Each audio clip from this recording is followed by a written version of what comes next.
princípio que leva à criatividade é a sombra, e sem isso não haveria circunstância que gera a necessidade da criação de algo. O campo unificado, ou todo, o holos, é uma realidade científica, e o colapso da função de onda, a função de onda harmônica produzida pelo todo, devendo veicular de maneira, ou seja, se manifestar através do canal da consciência humana, não na mente que projeta o tempo todo, cercando e julgando. Então, a sombra é um componente da harmonia. A gente reinterpreta a sombra e integra a sombra, ama a sombra, aceita a sombra. E o que é que aconteceu? Acontece um terceiro movimento. Existem duas forças, o bem e o mal, a luz e a sombra, o masculino e o feminino. E quando nós temos a consciência de que a harmonia é a única realidade, qualquer manifestação de sombra, na realidade é uma oportunidade de ação da presença, pois nós mantemos a calma e a tranquilidade e observamos e vamos desenvolvendo esse emocional, né, maduro, forçando aquilo, e por isso que vai acontecendo a cura emocional. Ou seja, quando nós temos um problema, né, algo a solucionar, que a gente considera como se fosse uma sombra, essa sombra, ela faz com que nós procuremos a luz que vai solucionar esse problema. A sombra nada mais é do que um problema na nossa vida. E a gente precisa solucionar esse problema. Então, todas as dificuldades, todas as necessidades que acontecem, na realidade, elas nos fazem crescer, nos faz evoluir, nos faz modificar. Então, se nós formos ver na tabela Hertz, né, das frequências Hertz, se vocês forem observar, a ira, a raiva, ela não é uma frequência tão negativa quanto uma frequência de culpa ou uma frequência de vergonha, por exemplo.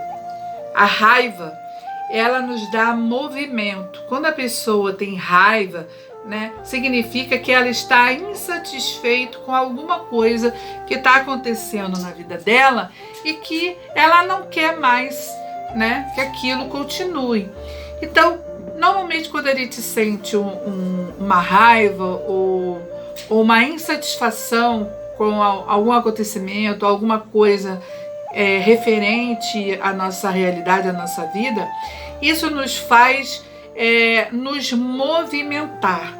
Ou seja, a gente começa a buscar soluções para que aquela dificuldade não se repita, não aconteça mais. Então, por exemplo, ontem mesmo eu acordei chateada porque eu não estava conseguindo trabalhar direito, porque eu estava num espaço que estava muito calor, né? O meu antigo escritório não tinha janela, porque quando a gente fez esse escritório, na época nós tínhamos funcionários na nossa empresa e os funcionários ficavam observando o que a gente conversava, eu e meu marido, que éramos os chefes, né? Para poder sondar o que estava acontecendo e tal. Então, para que a gente não expusesse para eles as coisas que estavam acontecendo com a empresa, valores e tal, inclusive para nos guardarmos na época, a gente fez um escritório sem janela, só com ar-condicionado e porta, né? Mas o ar-condicionado não está dando vazão, acho que ele não está muito legal, não está bom, tem que consertar ou trocar. E o que estava acontecendo? Eu estava sentindo muito calor, estava me sentindo incomodada de trabalhar e aquilo estava me chateando.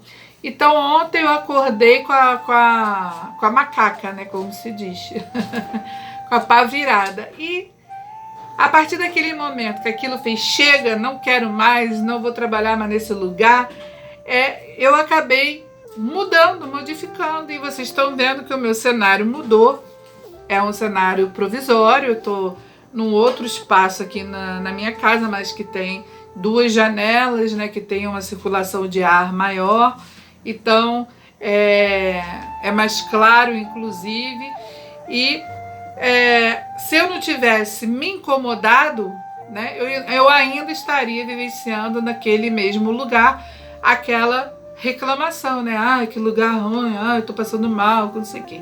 Então, aquilo me fez mudar. E isso acontece com todos nós. A gente precisa disso. A gente precisa, de vez em quando, dar uma sacolejada, né? Não tô gostando do que está acontecendo. Isso tá me incomodando. E quanto a gente tiver vibrando desse jeito, né? Que há alguma sombra na nossa vida que faz com que a gente melhore, né? Isso nos alavanca, faz a gente evoluir. Então é salutar que a gente tenha percalços na nossa jornada, na nossa vida. Porque se a gente tiver uma vida linear, né, certinha, tudo bonitinho, nada faltando, tudo, a gente tende a estabilizar, a se acomodar e acabar se auto-sabotando. Então a gente fica preso num determinado patamar e dali a gente não sai. Então quantos casamentos acabam se perdendo porque as pessoas ficam naquele linear, né? Não ficam acomodados, né? Não evoluem, e chega uma hora que não tem mais sentido, aquilo perde o sentido, aquelas pessoas se tornam pessoas, aquele casal se torna pessoas que não se reconhecem mais, né? Não tem mais um relacionamento sexual, só se vê de vez em quando, ou então não brinca mais, não sai, não se diverte, né? Não compartilha mais a sua vida, os seus projetos, né? Porque ou a mulher está muito ligada só aos filhos, ou só aos afazeres de casa, não pergunta mais ao marido sobre a vida dele, não participa mais das atividades do casal, e quando percebem, aquele casamento de tantos anos se acaba, né? E às vezes o marido encontra outra pessoa que começa a ouvi-lo, a participar da vida dele, né?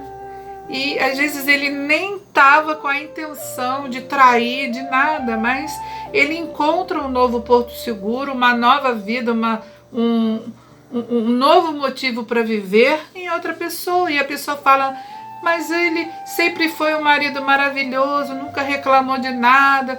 O não reclamar não significa que é bom, gente. Às vezes a pessoa acha que o não reclamar é que tá tudo certo, que tá tudo bem. E não, enquanto a gente estiver reclamando, enquanto a gente estiver chateado, enquanto a gente estiver se modificando, se transformando, as coisas estão acontecendo. O perigo é quando está estático, parado. Então não fiquem chateados de terem esses altos e baixos na vida. Isso faz parte da nossa caminhada, faz parte da nossa evolução. Às vezes os haters, né? Aquelas pessoas que ficam pegando no nosso pé, que fica chateando a gente, que fica puxando a gente, aquela pessoa, na verdade, está ali naquela história da sua vida para alavancar você. Às vezes você vê isso de uma forma negativa, mas aquela pessoa é como se fosse um mestre, porque ela faz você se movimentar, ela faz você agir, ela faz você levantar todos os dias para você fazer alguma coisa, ou para você se transformar, para você se modificar. E isso, né, embora aparentemente, né, entre aspas, pareça como uma coisa, como algo negativo, na realidade é positivo. Então a gente nunca deve reclamar daquelas pessoas, né, entre aspas, que a gente chama de chata, que tá sempre pegando o nosso pé, que tá sempre chamando a nossa atenção, porque elas na realidade nos alavancam. A gente tem que tomar cuidado daquelas que não falam nada, que não diz nada, que não dá opinião, que não ajuda, né?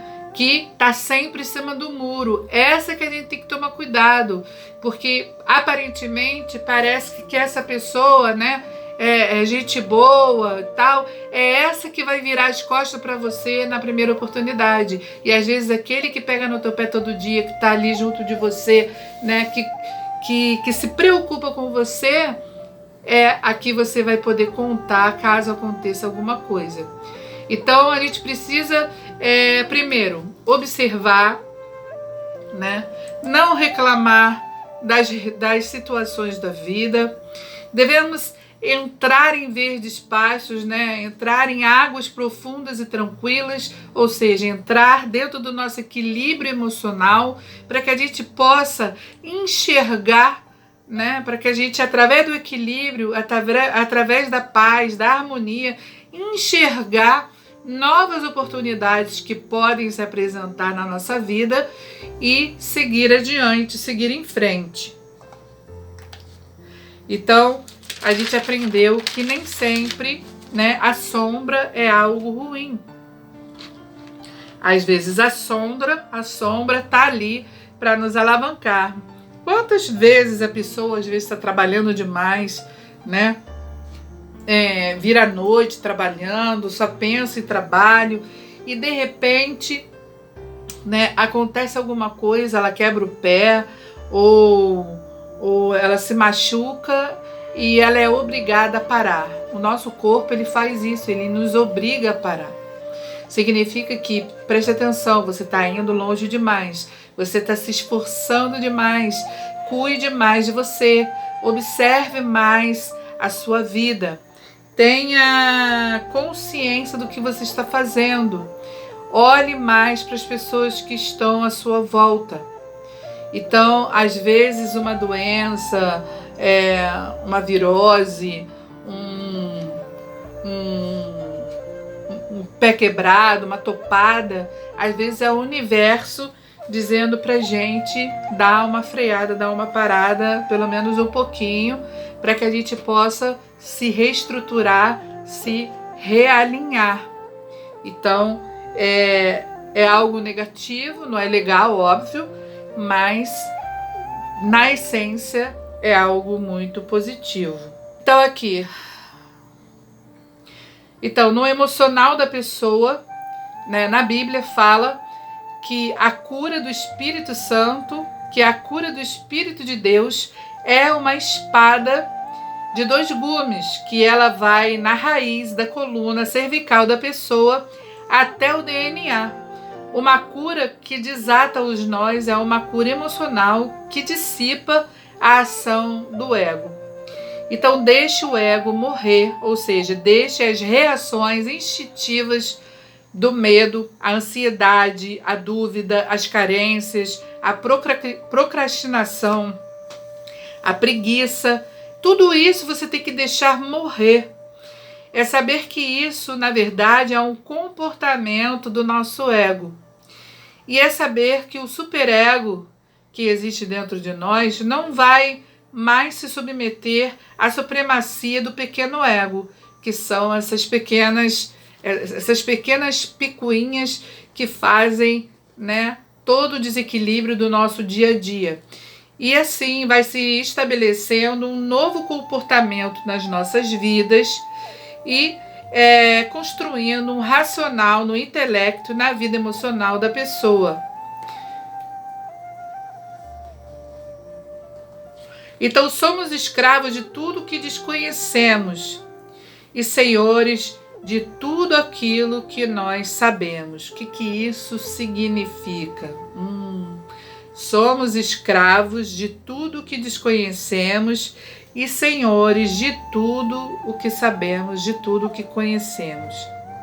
Isso significa que tudo aquilo que passou pela nossa jornada, pela nossa vida, na realidade deixou impressões no nosso DNA, na nossa estrutura emocional, né? E são como se transformassem em condicionamentos no nosso dia a dia, nas nossas ações. Então é como se tudo aquilo que nós vivenciamos de negativo no nosso dia a dia fica carimbado no nosso campo emocional, né? Como algo que é inerente, que vai se repetir todas as vezes que a gente vivenciar uma experiência parecida, entre aspas, com aquela que a gente vivenciou. E por que eu falo parecido? Parecido porque se eu não sou a mesma pessoa que eu fui há 10 anos atrás, se o meu esqueleto humano leva 3 anos para se renovar completamente, né? Se as minhas células se regeneram, se transformam, né?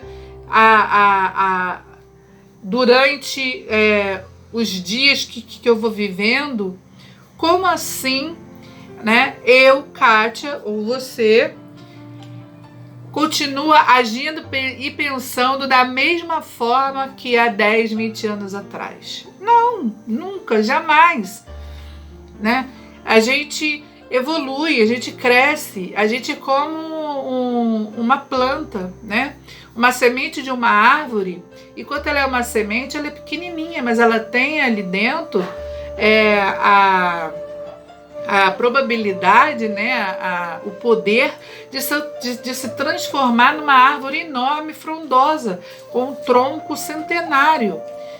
E a gente olha para aquela semente pequenininha, mas ali existe infinitas, né, possibilidades de evolução que aquela semente terá ao longo da vida dela. Assim somos nós também. Então, uma árvore, né, embora tenha todas as características daquela semente ao qual originou ela, né, não é mais a semente, é uma árvore. Ela se transformou, ela cresceu, ela evoluiu, né? Assim somos nós também. Então, como a gente pode achar que todas as histórias de vida que a gente vivencia, inclusive com outras pessoas, serão iguais? Não tem como. É a gente que faz com que os resultados das nossas vidas se transformem sempre parecidos e não iguais. Sabe aquela famosa frase que as pessoas dizem: os homens são todos iguais? Mentira, não existe homem igual. Cada um é um, cada um vivenciou uma experiência, cada um veio de uma família, cada um traz consigo tendências, né, de toda a etnia que existe naquela família. Então, experiências, vivências que ele viveu, características, né, de outras culturas que ele traz consigo através dos hábitos, né, que ele adquiriu com o seu pai, com a sua mãe, com a sua avó, com o seu tio. Então, como é que a gente pode achar que todos os homens são iguais se nem o nosso DNA, a nossa retina, a nossa impressão digital é igual? Se não existe um espírito no universo igual um ao outro. Se somos todos espíritos individuais, únicos no universo. Então, isso é algo, né, que vai por água abaixo. Essa afirmativa é por água abaixo, não existe, né? O que faz com que as experiências que a gente vivencia com pessoas diferentes se repitam ou se transformem em vivências parecidas é a forma como nós nos relacionamos com essas pessoas, como nós agimos em relação à vida, aos relacionamentos, as ações as escolhas que nós temos, que faz com que nós tenhamos sempre os mesmos resultados, e não a pessoa. O problema não está do lado de fora, não está no homem, não está na mulher, está dentro de você. Se existe algo nos seus relacionamentos que se repetem sempre, como se fosse um bumerangue, ou seja, vai e volta, vai e volta, vai e volta, o problema está em você, aqui, dentro de você, e não do lado de fora, nas outras pessoas. É você que está agindo sempre de forma errada nos seus relacionamentos. Por quê? Por conta das suas inseguranças, por conta dos seus medos. Você faz com que a pessoa se afaste de você, ou que traia você, ou que faça determinadas ações, porque você sempre repete os mesmos hábitos, os mesmos padrões, sempre age da mesma maneira, da mesma forma, e isso faz com que você sempre tenha resultados iguais, similares. Então, isso não significa que está o ruim no outro. Às vezes as pessoas falam, né? O filho de fulano de tal se enveredou por caminhos ruins porque fulano que levou ele para o mau caminho. Ninguém leva ninguém para o mau caminho. Por mais que a pessoa seja mau caráter, por mais que a pessoa seja dissimulada, se o seu filho não é dissimulado, não é mau caráter, ele não vai se modificar, ele não vai usar drogas, ele não vai roubar, ele não vai agir de forma negativa com ninguém, porque isso não faz parte dele, não está dentro dele, não tem congruência com ele. E é muito provável que ele nem vai conseguir se relacionar com amigos dessa estirpe. Então, se o seu filho está trazendo para dentro de casa drogados, né, pessoas de índole estranha, é o filho do outro ou é o seu filho que também é daquele jeito, só que na sua frente ele age de outra forma? Né? A gente tem que observar, parar de julgar o filho alheio e olhar mais para o nosso próprio filho. Aonde que no nosso filho está aquele desequilíbrio que a gente está julgando e condenando no outro?